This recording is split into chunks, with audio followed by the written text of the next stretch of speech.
গোলাঘাটত কলিতা জনগোষ্ঠীৰ ছাত্ৰ সন্থাৰ কেন্দ্ৰীয় সাধাৰণ সম্পাদকক উষ্ম আদৰণি 25 জুন তাৰিখে গুৱাহাটী মণিৰাম দেৱান ট্ৰেড চেণ্টাৰত অনুষ্ঠিত হোৱা কলিতা জনগোষ্ঠীৰ ছাত্ৰ সন্থাৰ প্ৰতিনিধি সভাত নতুনকৈ গঠন হোৱা কলিতা জনগোষ্ঠীৰ ছাত্ৰ সন্থাৰ প্ৰতিনিধি সভাই জনগোষ্ঠীটোৰ বাবে ভালে কেইখন নবীন প্ৰবীণ নেতাক নেতৃত্ব প্ৰদান কৰে।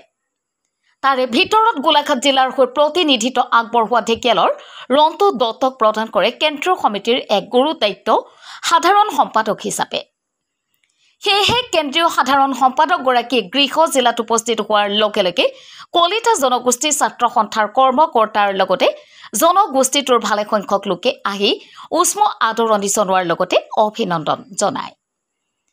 সাধাৰণ সম্পাদক ৰন্তু দত্তই গৃহ জিলাত উপস্থিত হোৱাৰ লগে লগে উৎফুল্লিত হৈ পৰে জনগোষ্ঠীটোৰ ভালেসংখ্যক লোকে।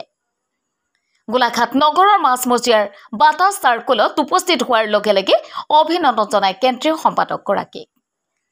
লগতে অভিনন্দন আৰু আদৰণি অনুষ্ঠানটিৰ পাছত সাধাৰণ সম্পাদকগৰাকীয়ে সংবাদ মাধ্যমৰ আগত বৃহত্তৰ কলিতা জনগোষ্ঠীটোৰ সম্পৰ্কে সকলো ধৰণৰ দিশ যেনেদৰে শিক্ষা, সংস্কৃতি, সামাজিক ৰাজনৈতিক আদি দিশসমূহৰ সমস্যাৰ প্ৰতি ৰাইজৰ লগত সদায় একতাৰে আগবাঢ়ি গৈ এক শক্তিশালী জনগোষ্ঠী হিচাপে প্ৰতিষ্ঠা কৰি আগবঢ়াই লৈ যোৱাৰ ক্ষেত্ৰত সদা প্ৰস্তুত বুলি ব্যক্ত কৰে।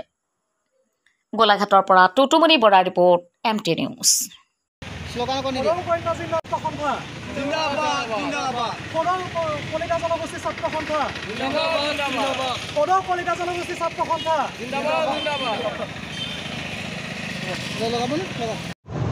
গতিকে মই পোনপ্ৰথমতে আমাৰ সদৌ কলিতা জনগোষ্ঠী ছাত্ৰ সন্থাৰ কেন্দ্ৰীয় সমিতিৰ মুখ্য উপদেষ্টা জিতেন দত্ত ডাঙৰীয়া আৰু যিজন আমাৰ সভাপতি হিচাপে নিৰ্বাচিত হৈছে অভিষেক ৰাজ কলিতা, দুয়োজনকে অশেষ ধন্যবাদ জনাইছোঁ।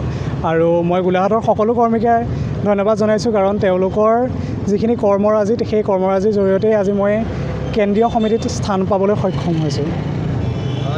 গধুৰ দায়িত্ব আপোনাক দিছে যিহেতু কেনেদৰে জাতিটোৰ ক্ষেত্ৰত উন্নয়নৰ ক্ষেত্ৰত কেনেদৰে আগুৱাই নিব? হয়, সেই বিষয়ে আমাৰ ইতিমধ্যে আলোচনা হৈছে। কেন্দ্ৰীয় সমিতিৰ আমাৰ যি কাৰ্যনিৰ্বাহক সভা হৈছিলে তাতে আমাৰ আলোচনা হৈছিলে। আলোচনাৰ সিদ্ধান্ত এনেকুৱাখিনি হৈছিলে যে আমাৰ যিখিনি কলিতা ছাত্ৰ সন্থাৰ মানে কলিতা জাতিৰ যিখিনি ল'ৰা ছোৱালী আছে তেওঁলোকৰ শিক্ষা আৰু চাকৰিৰ ক্ষেত্ৰত যাতে যিখিনি আমাৰ আসন সংৰক্ষণ কৰিব লাগে সেই আসনখিনি যাতে সংৰক্ষণ হয় আৰু কলিতা জনগোষ্ঠীটোৰ আৰ্থ সামাজিক সকলো ক্ষেত্ৰতে সাংস্কৃতিক সকলো ক্ষেত্ৰতে যাতে আগুৱাই নিব পাৰি তাৰ বিষয়ে আমি বিভিন্ন পদক্ষেপ আগন্তুক দিনত ল'ম। আৰু সভাপতি অভিষেক ৰাজ কলিতা আৰু তেখেতেও সম্পূৰ্ণ অনুমোদন জনাইছে সকলোখিনি কাৰ্যসূচীতে। আৰু চৰকাৰে আমাৰ দাবীৰ সপক্ষে গৈ পেলাই EWSৰ এটা সুবিধা কৰিছিলে, ইকনমিকেলি উইকাৰ ছেকশ্যন যিটো। তো কিন্তু সেইটোৰ জৰিয়তে আপোনাৰ বিশেষ এটা সম্প্ৰদায়ৰ মানুহে বিভিন্ন সুবিধা লোৱাৰ কাৰণে আমাৰ যি উচ্চতম ন্যায়ালয় সেই উচ্চতম ন্যায়ালয়ৰ নিৰ্দেশ মৰ্মে সেই ব্যৱস্থা বৰ্তমান স্থগিত হৈ আছে। আৰু ইতিমধ্যে আমি চৰকাৰলৈ স্মাৰকপত্ৰ প্ৰেৰণ কৰিছোঁ যাতে সেই EWSৰ জৰিয়তে কলিতা ছাত্ৰ সন্থাৰ বা কলিতা জাতিটোৰ যিখিনি ল'ৰা ছোৱালী আছে তেওঁলোকৰ যাতে সামাজিক আৰু শৈক্ষিক সকলো ক্ষেত্ৰতে যাতে উত্তৰণৰ বাবে কাম কৰে। আপোনাৰ কি নাম আৰু কি দায়িত্বত আছে? মোৰ নাম হৈছে ৰন্তু দত্ত। মই বৰ্তমান সদৌ কলিতা জনগোষ্ঠী ছাত্ৰ সন্থাৰ কেন্দ্ৰীয় সমিতিৰ সাধাৰণ সম্পাদক। গোলাঘাটৰ পৰা প্ৰতিনিধিত্ব কৰিছোঁ। হয়, বিশেষকৈ আমি গোলাঘাটৰ পৰা আমি যিটো কেন্দ্ৰীয় সমিতিয়ে আমাৰ ৰন্তু দত্তক নিৰ্বাচিত কৰিলে কেন্দ্ৰীয় সাধাৰণ সম্পাদক হিচাপে সদৌ অসম কলিতা জনগোষ্ঠী ছাত্ৰ সন্থাৰ বাবে। গতিকে আমি তেওঁলোকৰ ওচৰত চিৰকৃতজ্ঞ, যিহেতু ধৰক ইমানখিনি জিলা আছে তাৰ ভিতৰত আমাৰ জিলাৰ পৰা বিশেষভাৱে এই যুৱকজনক নিৰ্বাচিত কৰা হৈছে। আমি নথৈ আনন্দিত হৈছোঁ সেইকাৰণে। হয়, কি ক'লে? কেন্দ্ৰীয় সমিতিৰ অন্তৰ্ভুক্ত হৈছে উপদেষ্টা আকাশ ফুকন ডাঙৰীয়া। হয়, যে তেওঁ বোকাখাটৰ আকাশ ফুকন ডাঙৰীয়া সমাজ সেৱক। তেওঁ গোলাঘাটৰ পৰা প্ৰতিনিধিত্ব কৰি যিহেতু আপোনালোকৰ প্ৰতিনিধিগৰাকী গোলাঘাটৰ, কেনেকুৱা অনুভৱটো আমাৰ খুবেই মানে আমি আশাবাদী।